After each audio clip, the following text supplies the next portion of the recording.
Savoir guérir par l'écriture, c'est une proposition séduisante autour de laquelle s'organise un certain nombre d'ateliers d'art-thérapie ou d'écriture également. C'est aussi la question centrale de l'exposé suivant. L'orateur a une double vie, celle d'écrivain et de thérapeute, et il va nous aider à démêler le vrai du faux. Monsieur Lamure, je vous laisse l'opportunité de nous parler un peu plus de lui.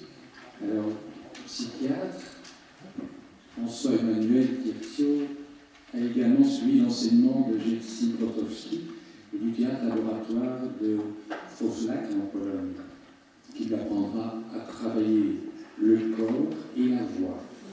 Il a par ailleurs exercé le métier de psychothérapeute au Club Antonin Artaud et dirigé ce même établissement. Auteur de romans, théâtre, recueil de nouvelles, sans oublier la poésie.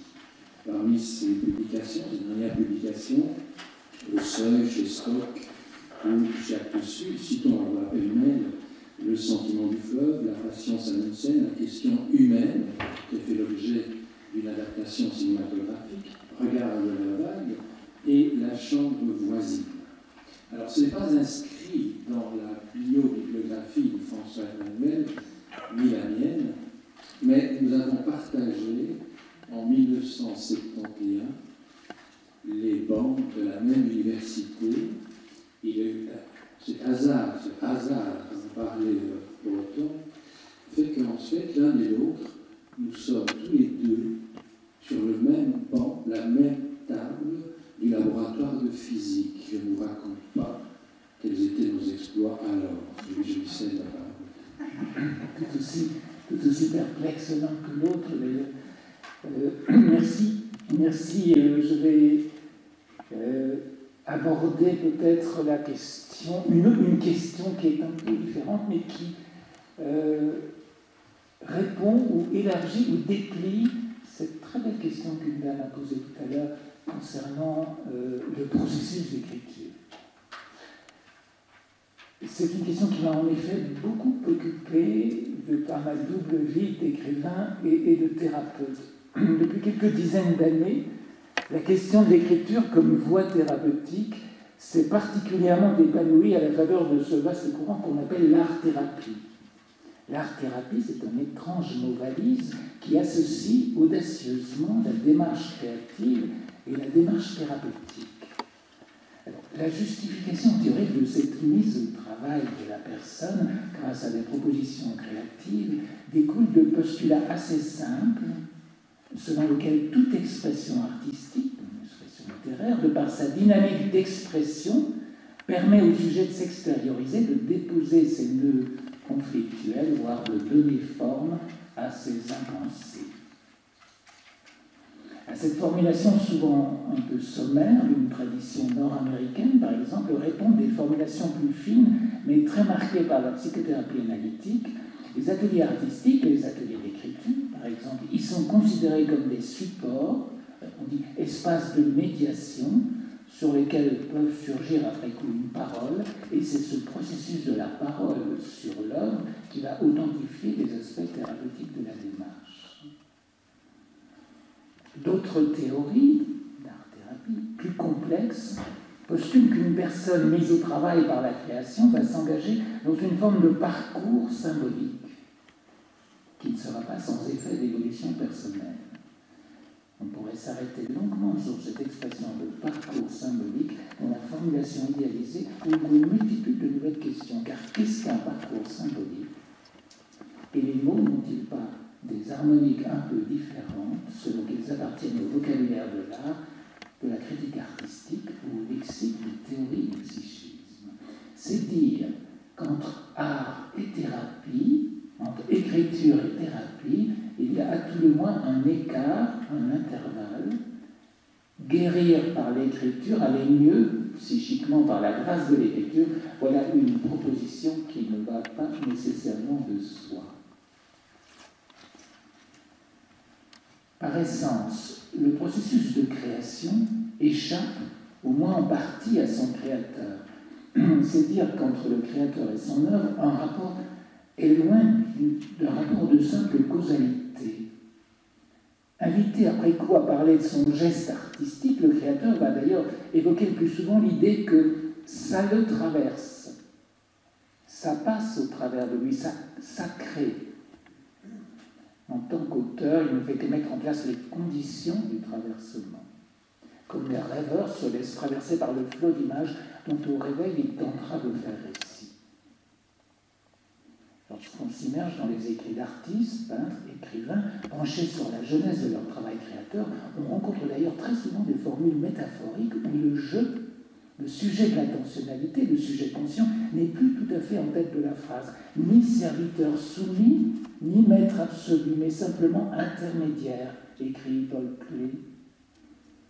Le poète n'est pas maître chez lui, poursuit Henri Beauchot, je cite, ce n'est pas moi qui vais vers le poème, c'est le poème qui vient vers moi. De témoignage en témoignage, nous voici introduits par des métaphores, des renversements de perspective, des contre-pieds poétiques vers ce qui semble le paradoxe fondamental de l'acte de créer. Créer, c'est pratiquer au fond une forme de mise en retrait, d'effacement au profit de l'œuvre à venir. La création consiste moins à s'étendre qu'à se retirer. Simone Veil. Dès lors, à l'horizon de l'œuvre, il y a l'œuvre. Tout projet, toute intention trop appuyée du sujet créateur se doit de céder la place à la dynamique de l'œuvre au travail. C'est dire que l'équation de départ n'est pas aussi simple qu'il n'y paraît. Adjoindre le projet thérapeutique au geste artistique, comme on userait d'un outil dans une intention particulière, c'est au mieux une croyance partagée et ses effets de suggestion habituels, au pire une source de malentendu. Ici, la métaphore de la perle et de l'huître, c'est parce que l'huître a été blessée en un endroit qu'elle finit par produire par petites couches de nacre, ce qui deviendra sa perle. Mais qu'y a-t-il de l'huître dans la perle? Et vraiment, pourrions-nous connaître l'huître si nous prenions connaissance de sa perle? Parmi les différentes voies artistiques, la littérature a ce site particulier qu'elle est chevillée au langage des mots, à ce symbolique qui nous a constitués depuis tout petit dans notre rapport au monde. Par rapport à la littérature, qu'elle soit fictionnelle, auto-fictionnelle, autobiographique, est aux prises avec la notion de récit. Ceci excepté pour la poésie, qui se risque en zone de musicalité, des mots en zone blanche. Il faut dire que le récit, la mise en forme racontée, historiée, est depuis toujours notre manière de nous adapter au tremblement du monde, de métaboliser les à-coups du réel, de les intégrer, de les faire nôtres, tout en les partageant. Toute violence, toute agression ressentie, même mineure, peut être à l'origine d'une rupture, une césure, un trou, un irreprésentable. Nous allons tenter de la combler, le combler par un premier récit, un récit second, un récit troisième, avec un jeu d'ellipses différenciées pour arriver à intérioriser l'expérience malaisée ou traumatique. Le processus psychanalytique peut se voir aussi sous l'angle du récit, des récits successifs, récits en pelure de néon, comme autant de bouts d'histoire qui tombent sur cette scène si particulière que les analystes appellent la scène du transfert, où le récit au présent viendrait peu à peu côtoyer, éclairer, chevaucher le récit au passé. Grâce à ce processus, aussi longtemps qu'il demeure processus, sous la conduite de l'analyste, quelque chose finit par se détacher, se déposer, dégageant pour l'analysant un espace d'avancée, la possibilité pour lui de passer enfin à autre chose, se replacer dans le mouvement du vivant. Le récit dans l'écriture du récit ne procède pas de la même façon, car ici, c'est l'écrit seul, l'écrit tel qu'il se fixe qui est à l'horizon du travail et est en lien avec l'espace potentiel d'accueil par le lecteur. Le processus n'opère pas de la même façon, même s'il y a ici aussi un certain effet de décharge dans l'œuvre, un certain degré de dépôt, et même une forme d'économie du dépôt, un peu comme au cours de certains rêves, où quelque chose se passe au fond du sommeil, dans un autre monde, baroque, étrange, picaresque, et ce quelque chose peut nous laisser au matin curieusement apaisés. Le récit, quand il est fictionnel, résonne des histoires racontées dans l'enfance qui sont de majestueuses métaphores. Ces histoires vibrent elles-mêmes des histoires mythiques qui ont façonné notre imaginaire collectif, plus proche du soi. Le récit autobiographique, lui, cherche à s'appuyer sur des éléments vécus et quand il a un lien de suite, recréé à distance de l'événement, des événements, un continuum textuel qui peut permettre le dépôt, la preuve par l'histoire de ce qui a surgi, frappé, déferlé, en dépit de tout entendement. Dans l'histoire de la littérature, comme d'ailleurs dans certains textes fondateurs de la psychanalyse, c'est l'expérience traumatique qui est souvent au cœur de l'enjeu d'écrire.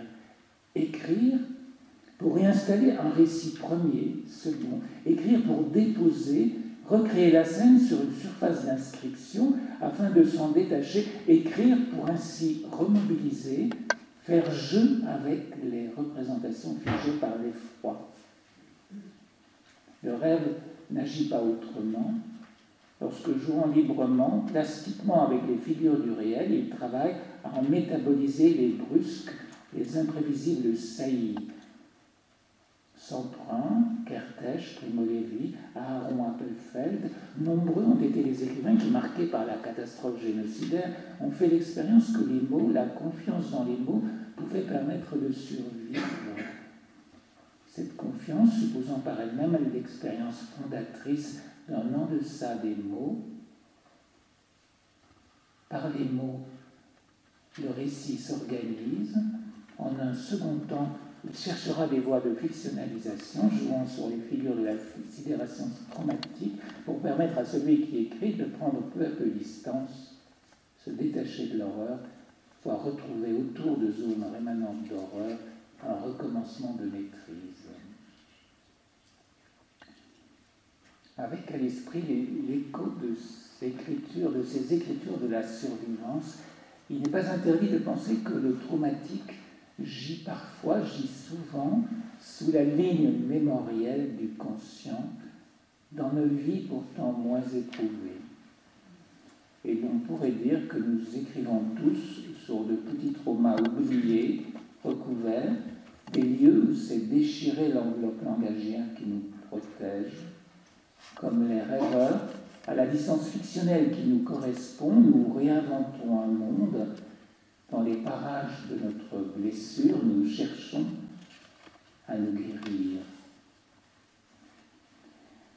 Le rêve, comme le roman, procède par déplacement, détournement, travestissement, mise en image.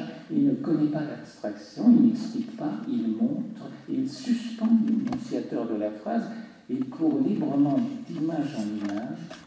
Le moi du rêveur est donc en retrait, c'est dans un infime et subtil après-coup que celui-ci reconstitue le rêve s'il a le bonheur de s'en souvenir. À la table du rêve, comme du roman, l'auteur est un peu à toutes les places, et pas seulement à l'endroit du narrateur. À tout ce qui fait effraction dans le réel, à tout ce qui met à mal l'enveloppe du langage, le rêve réagit en inventant des histoires curieuses, en jouant d'intrigues, en mêlant comme aléatoirement les personnages, les situations, comme pour tenter des reprises partielles de ce qui a débordé un moment l'enveloppe langagière et a fait matière de rêve, voire très légèrement trauma. Si le processus d'écriture est vivant, si le texte est porté jusqu'à son terme, on peut penser et croire qu'il en découlera des bénéfices pour le sujet qui est écrit, bénéfices que l'on qualifiera de surcroît, de ce même surcroît qu'évoquait Freud lorsqu'il pointait les effets thérapeutiques d'une aventure psychanalytique aboutie. Des récits sont posés sur la page dans un certain écart fictionnel. Observons d'emblée comme cet écart, le détour par cet autre jeu, engage l'auteur dans une voie inconnue qui va le mobiliser par surprise. Cette mobilisation première, ce simple effet de mouvement par le canal de l'écriture, est en soi un Premier effet de surcroît, effet donc de mouvement. L'imagination, disait Pierre-Jean Jouve, peut se définir comme un libre rapport à l'inconscient. L'imaginaire est une dimension essentielle de notre rapport au monde. Nous réinventons sans cesse le monde pour mieux en prendre distance et nous y adapter. Notre imaginaire serait-il gelé, figé, appauvri, que nous en deviendrions plus vulnérables? Et on sait combien l'imaginaire peut être pauvre dans la dépression, la répétition névrotique, la rigidité psychotique. C'est ici qu'intervient cet effet de mise en jeu que permet le processus artistique, le processus d'écriture.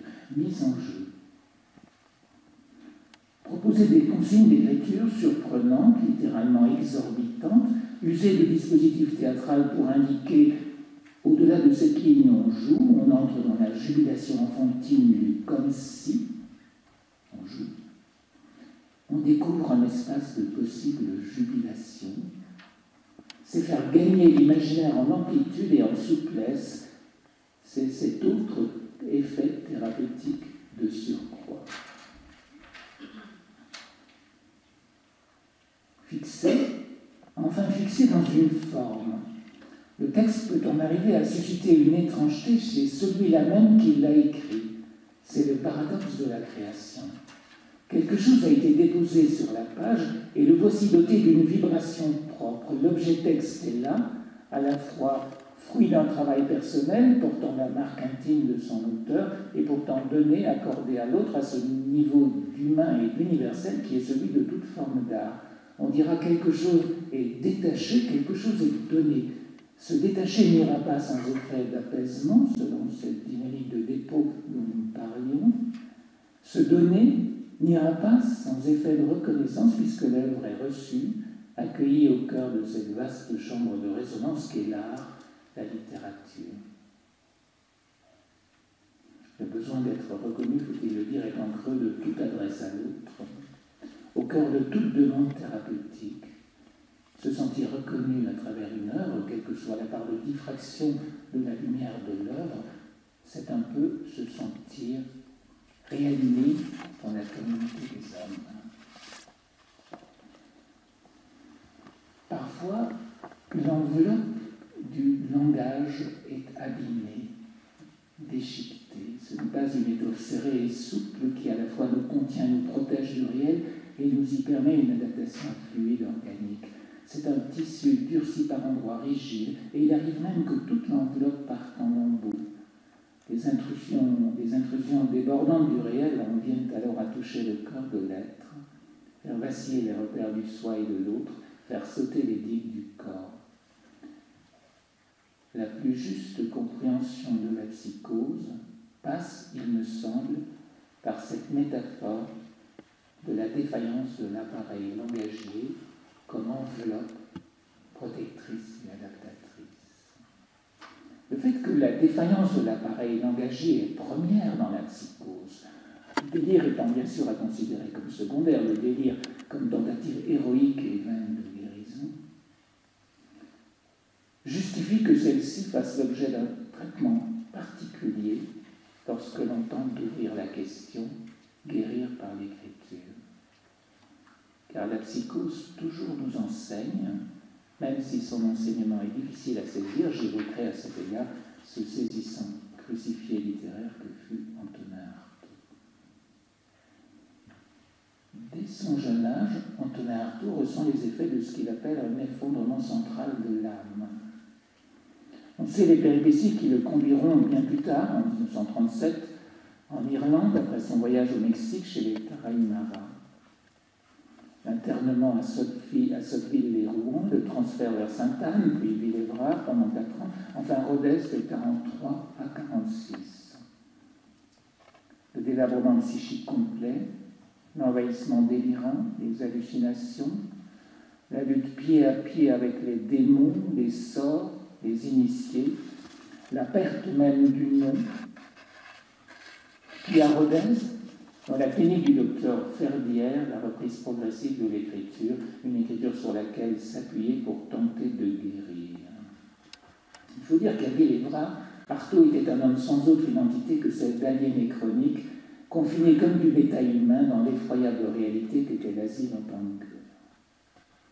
À Rodez, il est accueilli par le docteur Ferdière, qui, ayant cédé à l'entremise de Robert Desnos, le considère comme le poète, l'écrivain qu'il était.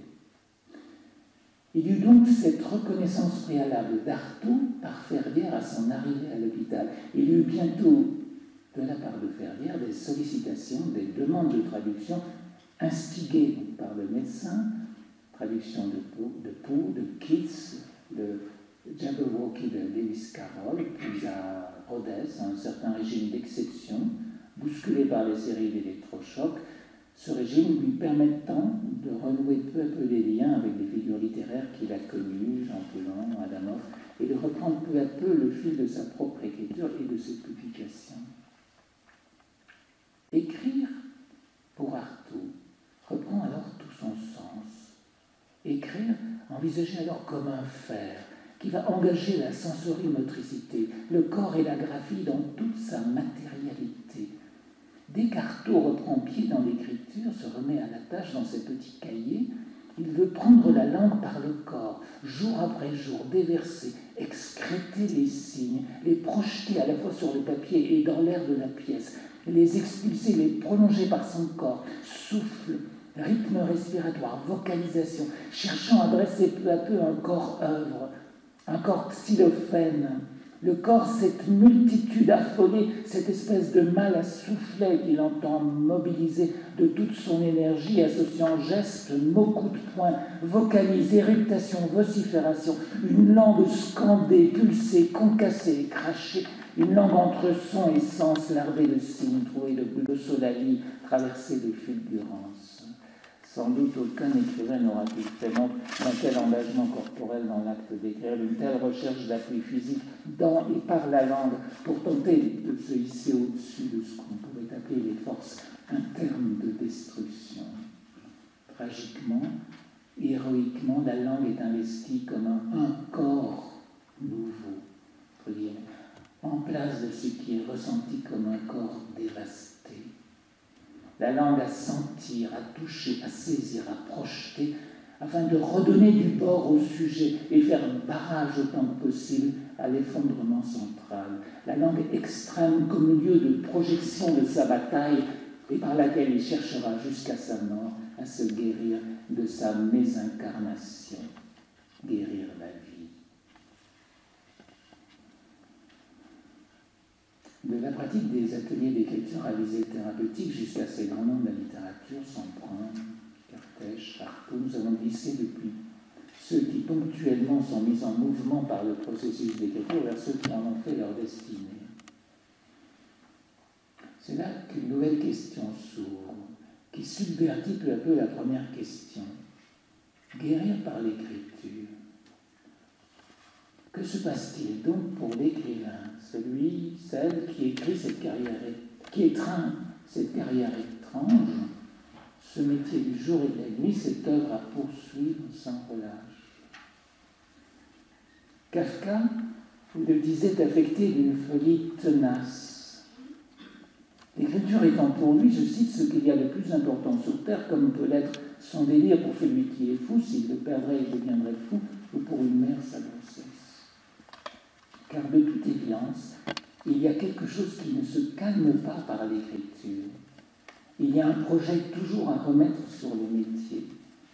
Il semble se profiler là une béance, une blessure d'origine, à partir de quoi l'écriture s'écloie, l'œuvre se développe comme elle peut, à tâtons et de livre en livre. À la question rituelle « Pourquoi écrivez-vous ?», les réponses des écrivains sont souvent minimales, embarrassées, parfois des réponses de posture ou des réponses esquivées. « Bon qu'à ça », maugréait Beckett. « J'écris pour moi, pour mes amis et pour adoucir le cours du temps. » Élie de Borges avec nostalgie.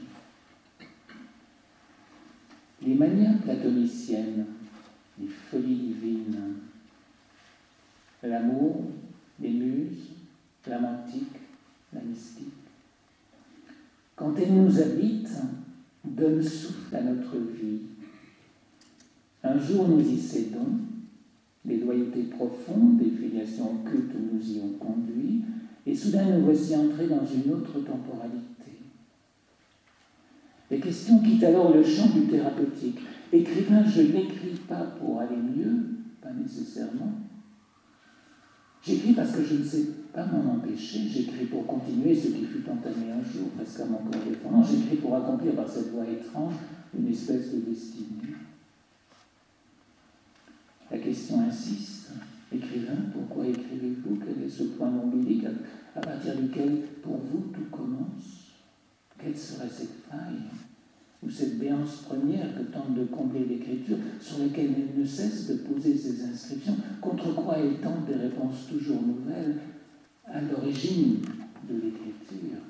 Quel est cet inguérissable? C'est sur cette question que je vous laisse. Les écrivains d'entre vous s'y sont certainement affrontés un jour, sinon tous les jours. Personnellement, je me suis beaucoup intéressé à ce qui, dans les œuvres à fleurs, souvent il s'agit d'un roman, d'un premier roman, souvent d'une nouvelle, où la faille, la blessure d'origine est tout à coup plus perceptible. Parce qu'en effet, la matière romanesque est là, étalée, la matière profuse des œuvres. Et certaines des œuvres laissent apparaître, sous la couche fictionnelle, quelque chose de la faille du créateur, ou tout aussi bien de la lumière qui l'a fait écrire. Mais cela, c'est une autre histoire.